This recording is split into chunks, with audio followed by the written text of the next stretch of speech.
तो एक बार फिर स्वागत करता हूँ आप सबका आपके अपने यूट्यूब चैनल पे। आशा करता हूँ कि आप सब अच्छे होंगे। दोस्तों चैनल पे अगर नए हो तो सब्सक्राइब करना मत भूलें, लाइक करें, शेयर करें। दोस्तों आज अपन यहाँ पे डिस्कस करेंगे क्लास 10th का चैप्टर 2 अम्ल क्षार एवं लवण।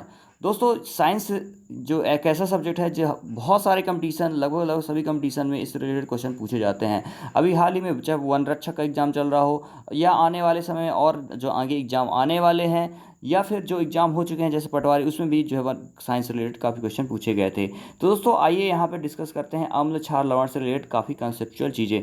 तो दोस्तों यहाँ पे अगर आप इस चैप्टर को अपन रीड करेंगे तो बहुत सारी हमारे जो जिज्ञासाएं हैं वो हमें हमारी उन जिज्ञासाओं की आंसर मिल जाएंगे। तो दोस्तों आइए शुरू करते हैं। यहाँ पे सबसे पहले तो यहाँ पे जो बताया जा रहा है कि आप जो आपने पिछली कक्षा में अध्ययन किया होगा कि भोजन खट्टा एवं कड़वा स्वाद भोजन में विद्वान क्रमशः अम्ल और क्षार के कारण होता है। तो बताया जा रहा है कि भोजन में जो अम्ल भोजन का जो खट्टापन है और कड़वापन है वो अम्ल और क्षार के कारण होता है।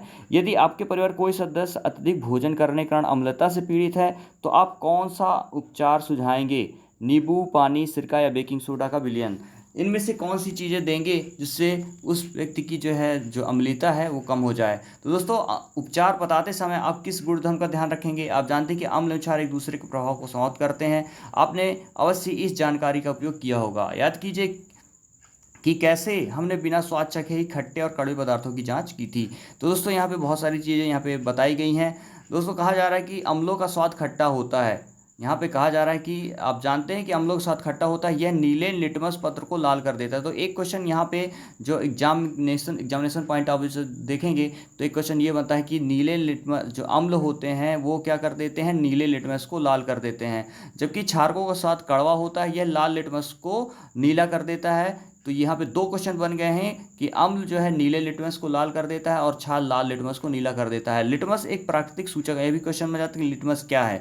इसी प्रकार हल्दी जो भी एक प्रकार एक ऐसा ही सूचक है। क्या आपने कभी ध्यान दिया कि श्वेत कपड़े पर लगे सब्जी के दाग पर जब क्षार की प्रकृति वाला साबुन रगड़ते हैं तब उस धब्बे का रंग भूरा लाल हो जाता है? जब भी जो है सब्जी से रिलेटेड जो दाग होते हैं अगर उसको साफ़ करते हैं साबुन से तो वहाँ पे जो रंग है उसका वो भूरा या लाल हो जाता है, लेकिन कपड़े को अत्यधिक जल से धोने के पश्चात वह फिर से पीले रंग का हो जाता है। अम्ल और क्षारक की जाँच के लिए आप संश्लेषित सूचक जैसे मैथिल ऑरेंज और फिनोफ्थलेन का भी उपयोग कर सकते हैं। तो दोस्तों यहाँ अम्ल और क्षार की जाँच करने के लिए मेथिल ऑरेंज और फिनोफ्थलेन का भी उपयोग किया जा सकता है, ये यहाँ पे बताया गया है। तो दोस्तों और आगे यहाँ पे देख लेते हैं।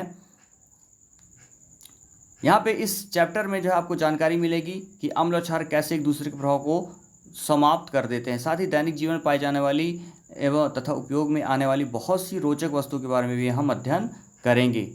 तो दोस्तों यहाँ पे काफ़ी चीज़ें रोचक चीज़ें हैं जो आपकी एग्जामिनेशन पॉइंट ऑफ व्यू से बहुत इंपॉर्टेंट है। यहाँ पे जो बॉक्स में लिखा हुआ है क्या आप जानते हैं, जो कि काफ़ी इंपॉर्टेंट है। लिटमस विलयन जो होता है, विलयन बैगनी रंग का रंजक होता है जो थैलोफाइटा समूह के लिचेन पौधे से निकाला जाता है। प्राय इसे सूचक की तरह उपयोग किया जाता है। लिटमस विलयन जब ना तो अम्लीय होता ना ही क्षारकीय होता तब यह बैगनी रंग का होता है। बहुत सारे प्राकृतिक पदार्थ जैसे लाल पत्ता गोभी, हल्दी, पेटूनिया, जेरानियम जैसे फूलों की रंगीन पंखुड़ियाँ किसी विलयन के अम्ल एवं क्षार की उपस्थिति को सूचित करते हैं। इन्हें अम्ल क्षारक सूचक या कभी कभी केवल सूचक कहते हैं। अब आगे बात करते हैं। यहाँ पे काफ़ी सारी प्रैक्टिकल चीज़ें दी हुई हैं विज्ञान की प्रयोगशाला में। हाइड्रोक्लोरिक अम्ल, सल्फ्यूरिक अम्ल, नाइट्रिक अम्ल, एसिटिक अम्ल, sodium hydroxide, calcium hydroxide, potassium hydroxide, magnesium hydroxide, ammonium hydroxide के नमूने। यहाँ पे अम्ल और क्षार के रासायनिक गुणधर्म को यहाँ पे बताया जा रहा है। तो यहाँ पे देखिए जो important examination point of view से इम्पॉर्टेंट है उसको अपन यहाँ पे डिस्कस कर लेंगे। बाकी चीज़ें यहाँ पे आप खुद ही समझ सकते हैं। तो रंग में परिवर्तन के द्वारा यह सूचक हमें बताते हैं कोई पदार्थ अम्लीय क्षारक है। कुछ ऐसे पदार्थ हैं जिनकी गंध अम्लीय क्षार की माध्यम से भिन्न होती है, इन्हें गंधीय सूचक कहते हैं। ठीक है, इनमें कई चीज़ें होती हैं। तो आइए यहाँ पे देख लेते हैं आगे यहाँ पे क्या दिया हुआ है। अम्ल और क्षार के रासायनिक गुणधर्म समझने के लिए यहाँ पे कुछ क्रियाकलाप दिए गए हैं तो जिनको आप पढ़ सकते हैं। तो ये एग्जामिनेशन पॉइंट ऑफ व्यू से जो भी इंपॉर्टेंट होगा यहाँ पे अपन देख लेते हैं। तो लवण की परिभाषा यहाँ पे दी हुई, तो लवण की परिभाषा देख लेते हैं कि धातु अम्लों से हाइड्रोजन परमाणु का हाइड्रोजन गैस के रूप में विस्थापित करती है, यौगिक बनता है जिसे लवण कहते हैं।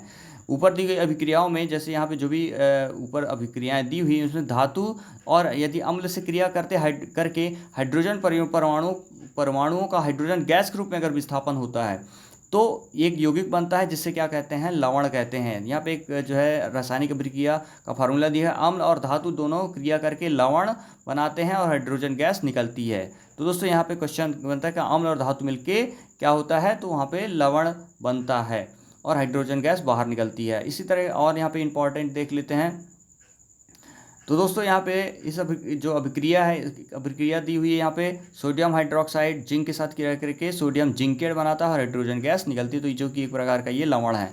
ठीक है, तो यहाँ पे बहुत सारी इंपॉर्टेंट इन्फॉर्मेशन यहाँ पे दी हुई है। धातु कार्बोनेट और धातु हाइड्रोजन कार्बोनेट अम्ल के साथ कैसे अभिक्रिया करते हैं ये भी यहाँ पे दिया हुआ है। तो ये देखिए यहाँ पे पूरा इन्फॉर्मेशन दी हुई है। चूने का पानी की जो है इससे रिलेटेड कई क्वेश्चन पूछे जाते हैं। तो कार्बन डाइऑक्साइड गैस को चूने के पानी में प्रभावित करने पर क्या होता है। तो दोस्तों चूने का पानी जिसका फार्मूला था कैल्शियम CaOH का होल ट्वाइस, ठीक है, कार्बन डाइऑक्साइड इसमें प्रभावित की गई तो कैल्शियम कार्बोनेट यानी कि श्वेत अपक्षेप बनता है और पानी H2O बनता है। अत्यधिक मात्रा में कार्बन डाइऑक्साइड प्रभावित करने पर निम्न अभिक्रिया, यदि ज़्यादा मात्रा में कार्बन डाइऑक्साइड प्रभावित हो तो जल में विलयशील जो है ये CaHCO3 का होल ट्वाइस बनता है। तो यहाँ पे चूना पत्थर, खड़िया, संगमरमर, कैल्शियम कार्बोनेट के विविध रूप है। सभी धातु कार्बोनेट का हाइड्रोजन कार्बोनेट अम्ल के साथ अभिक्रिया करके संगत लवण और कार्बन डाइऑक्साइड एवं जल बनाते हैं। इस अभिक्रिया को इस प्रकार से व्यक्त कर सकते हैं। यहाँ पे आगे दिया गया है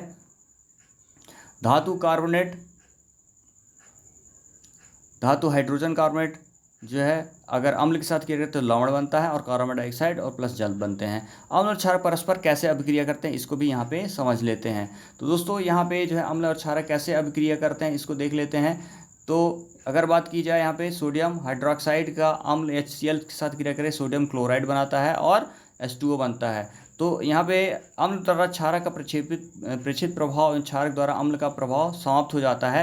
अभिक्रिया को यहाँ पे लिखा गया है अम्ल तथा क्षारक को अभिक्रिया के परिणाम से लवण तथा जल प्राप्त होते हैं, इसे उदासीनीकरण अभिक्रिया कहते हैं। तो कई बार क्वेश्चन आ जाता है कि अम्ल और क्षार की अभिक्रिया कौन सी अभिक्रिया होती है, तो उसमें से जो ऑप्शन 4 ऑप्शन उसमें जो सही ऑप्शन रहेगा वो होगा उदासीनीकरण अभिक्रिया।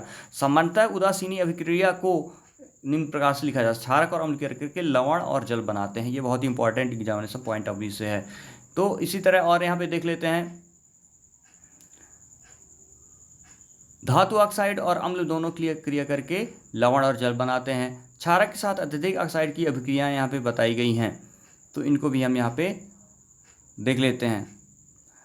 सभी अम्लों और क्षारकों में क्या समानताएं होती हैं, तो इसको भी यहाँ पे देख लेते हैं।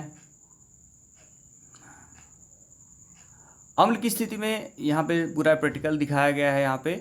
तो यहाँ पे अगर प्रैक्टिकल किया जो है प्रैक्टिकल के अकॉर्डिंग अपन देखें तो अम्लों में धनायन H+ और ऋण आयन जैसे HCl में क्लोरीन और HNO3 में NO3 और CH3COOH में CH3COO- और H2SO4 में SO4 ट्वाइस होते हैं। चूँकि अम्ल में उपस्थित धनायन H+ हैं, इससे ज्ञात होता है कि अम्ल विलयन में हाइड्रोजन H+ उत्पन्न करता है और इसी कारण उसका गुणधर्म अम्लीय होता है।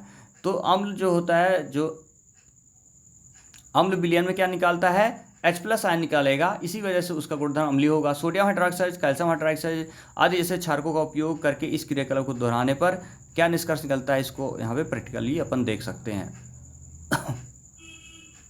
जलीय विलयन में अम्ल क्षारक कैसे बिहेव करते हैं, तो यहाँ पे जो है दिखाया गया है। अगर देखेंगे कि ये ड्रॉप द्वारा H2SO4 जो है से भरा हुआ पकड़ने वाला चिमटा यहाँ पे दिखाया गया है। ये H2SO4 जो है ड्रॉप द्वारा डाला गया है, पर सोडियम क्लोराइड है।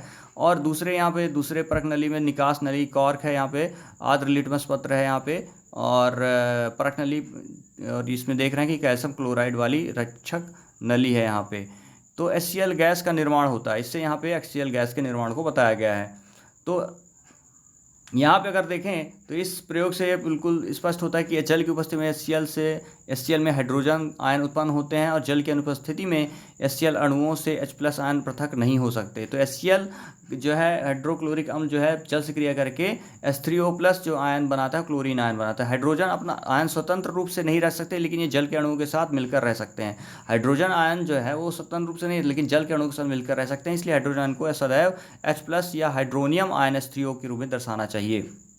H+ और H2O दोनों मिलकर H3O बनाते हैं। हमने देखा यहाँ पे, आपने देखा होगा कि अम्ल जल में H3O+ और H+ आयन प्रदान करता है। तो यहाँ पे क्षारक किस तरह क्रिया करता है उसको भी यहाँ पे देखा जा सकता है। ये क्षार जो है यहाँ पे देखिए, क्षारक जो होते हैं सोडियम हाइड्रोक्साइड हो गया, पोटेशियम हाइड्रोक्साइड हो गया, मैग्नीशियम हाइड्रोक्साइड हो गया। जल के साथ क्रिया करके सोडियम आयन और पोटेशियम आयन, मैग्नीशियम आयन और OH आयन और सभी में OH हाइड्रोक्साइड आयन बनाते हैं ये। तो दोस्तों जो है क्षार जो होता है जल में क्रिया करके हाइड्रोक्साइड आयन बनाते हैं। यह पूरी तरह क्लियर, ये जो है एग्जामिनेशन पॉइंट ऑफ व्यू से इंपॉर्टेंट है। यहाँ पे कुछ इंपॉर्टेंट इन्फॉर्मेशन लिखी हुई है। सभी क्षारक जल में घुलनशील नहीं होते हैं। जल में घुलनशील क्षारक को क्षार कहते हैं। तो जो क्षार जल में घुलनशील होते हैं उन्हें क्षार कहते हैं। इनका इस साबुन की तरह स्वाद कड़वा होता है, प्रकृति संचारक होता है। इन्हें कभी छूना या चखना नहीं चाहिए क्योंकि ये हानिकारक होते हैं। तो यहाँ पे इम्पॉर्टेंट ये दिया हुआ इक्वेशन दिया हुआ है, अम्ल और क्षारक लवण और जल दोनों मिलके क्या बनाते, अम्ल और क्षार मिलके दोनों लवण और जल बनाते हैं, जैसा कि आप यहाँ पे इक्वेशन में देख रहे हैं। इसके बाद यहाँ पे देखते हैं जल में अम्ल और क्षारक के घुलने की प्रक्रिया अत्यंत ऊष्माक्षेपी होती है। जल में अम्ल और क्षारक के घुलने की प्रक्रिया अत्यंत ऊष्माक्षेपी होती है। जल में सांद्र नाइट्रिक अम्ल एवं सल्फ्यूरिक अम्ल को मिलाते समय अत्यंत सावधानी रखनी चाहिए। अम्ल को सदैव धीरे धीरे जल को लगातार हिलाते हुए जल में मिलाना चाहिए। सांद्र अम्ल में जल मिलाने पर अत्यंत उत्पन्न हुई ऊष्मा के कारण मिश्रण अस्फलित होकर बाहर आ सकता है और आप जल सकते हैं। साथ ही अत्यधिक स्थानीय ताप के कारण प्रयोग में उपयोग किया जा रहा कांच का पत्र भी टूट सकता है।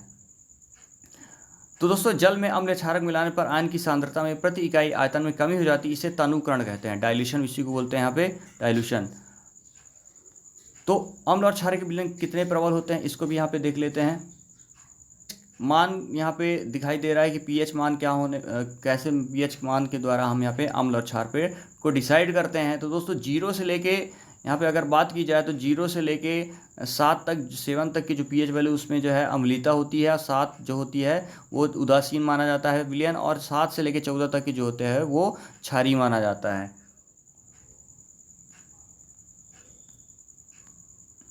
तो दोस्तों यहाँ पे पूरी pH वैल्यू से रिलेटेड चीज़ें दी गई हैं, काफ़ी क्वेश्चन पूछा जाता है। देखिए अब यहाँ एग्जामिनेशन पॉइंट ऑफ व्यू से जो इंपॉर्टेंट है वो यहाँ पे बता देते हैं। हमारा शरीर 7 से 7.8 pH परास के बीच कार्य करता है। जीवित प्राणी केवल संकीर्ण pH परास में ही जीवित रह सकते हैं। वर्षा के जल की pH मान जब 5.6 से कम हो जाती है तो यह अम्लीय वर्षा कहलाती है। अम्लीय वर्षा का जल जब नदी में प्रवाहित होता है तो नदी के जल के pH का मान कम हो जाता है। ऐसी नदी में जलीय जीवधारियों की उत्तरजीविता कठिन हो जाती है। तो दोस्तों यहाँ पे हमारे पाचन तंत्र का pH, हाइड्रोक्लोरिक एसिड जो हमारे डाइजेशन सिस्टम में निकलता है, हमारा उधर हाइड्रोक्लोरिक अम्ल उत्पन्न करता है। हमारा जो पाचन संस्थान है हाइड्रोक्लोरिक अम्ल उत्पन्न करता है, उधर को हानि पहुंचाए बिना भोजन के पाचन में सहायक होता है। कई बार क्वेश्चन इससे रिलेटेड पूछे जाते हैं। अपच की स्थिति में उधर अत्यधिक मात्रा में अम्ल उत्पन्न करता है और जिसके कारण उधर में दर्द और जलन का अनुभव होता है। इस दर्द से मुक्त होने के लिए एंटासिड जो क्वेश्चन पूछा जा सकता है कि दर्द अगर अम्लीयता के कारण दर्द होता है तो क्या दिया जाता है, एंटासिड दिया जाता है, जैसे क्षारकों का उपयोग किया जाता है। इस अध्याय में आगे जो उपचार के अनेक सुझाव दिए गए हैं। एंटासिड अम्ल की अत्यधिक मात्रा को उदासीन करता है, ठीक है, और इसके लिए मैग्नीशियम हाइड्रोक्साइड जैसे दुर्बल क्षारक का उपयोग किया जाता है।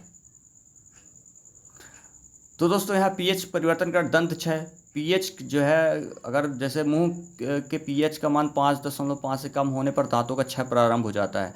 दांतों में इनेमल जो होता है कैल्शियम हाइड्रोक्सी एपेटाइट जिसको बोलते हैं से बना होता है, जो कि शरीर का सबसे कठोर पदार्थ है। और यह जल में नहीं घुलता है, लेकिन मुंह के पीएच के मान 5 से कम होने पर यह संचारित हो जाता है और मुंह में उपस्थित बैक्टीरिया भोजन के पश्चात मुंह में अवशिष्ट शर्करा खाद्य पदार्थों का निम्नीकरण करके अम्ल उत्पन्न करता है। और भोजन के बाद मुंह साफ करने से उससे बचाव किया जा सकता है। मुंह की सफाई के लिए क्षारकी दंत मंजनों का उपयोग करने से अम्ल की अधिक मात्रा को उदासीन किया जा सकता है, जिसके परिणामस्वरूप दंत क्षय को रोका जा सकता है। तो दोस्तों यहाँ पे काफ़ी इंपॉर्टेंट क्वेश्चन पूछा जा सकता है। अब दोस्तों यहाँ पे और कई चीज़ें इंपॉर्टेंट इंफॉर्मेशन यहाँ दी गई है। क्या कभी आपको मधुमक्खी ने डंक मारा? मधुमक्खी का डंक एवं एक अम्ल छोड़ता है जिसके कारण दर्द एवं जलन का अनुभव होता है। डंक मारे गए अंग में बेकिंग सोडा जैसे दुर्बल क्षारक के उपयोग के कारण आराम मिलता है। नेटल के डंक वाले मेथेनाइक अम्ल छोड़े जाते हैं जिनके कारण जलन वाले दर्द का अनुभव होता है। प्रकृति उदासीनीकरण के विकल्प देती है, तो इससे रिलेटेड चीज़ें हैं यहाँ पे। अब दोस्तों यहाँ पे प्राकृतिक स्रोत के बारे में जो एग्जामिनेशन पॉइंट है उससे काफ़ी इंपॉर्टेंट है। तो दोस्तों सिरका जो है प्राकृतिक स्रोत है, इसका जो इससे जो अम्ल निकलता है एसिटिक अम्ल होता है। संतरा से सेट्रिक अम्ल होता है। इमली में टार्टरिक अम्ल होता है। टमाटर में ऑक्जेलिक अम्ल होता है। तो और इसी तरह लैक्टिक अम्ल का प्राकृतिक स्रोत होता है खट्टा दूध, और सिट्रिक अम्ल का नींबू होता है। मैथेनाइक अम्ल का चींटी का डंक, और मैथेनाइक अम्ल का और होता है नेटल का डंक। तो यहाँ पे एग्जामिनेशन पॉइंट ऑफ व्यू से काफ़ी इंपॉर्टेंट है। तो दोस्तों यहाँ पे आज के लिए इतना ही। नेक्स्ट वीडियो में कुछ और अच्छी इन्फॉर्मेशन अपन डिस्कस करेंगे। चैनल पे अगर नए हो तो सब्सक्राइब करना मत भूलें, लाइक करें, शेयर करें। Thanks for watching the video. मिलेंगे नेक्स्ट वीडियो कुछ और अच्छी इन्फॉर्मेशन के साथ।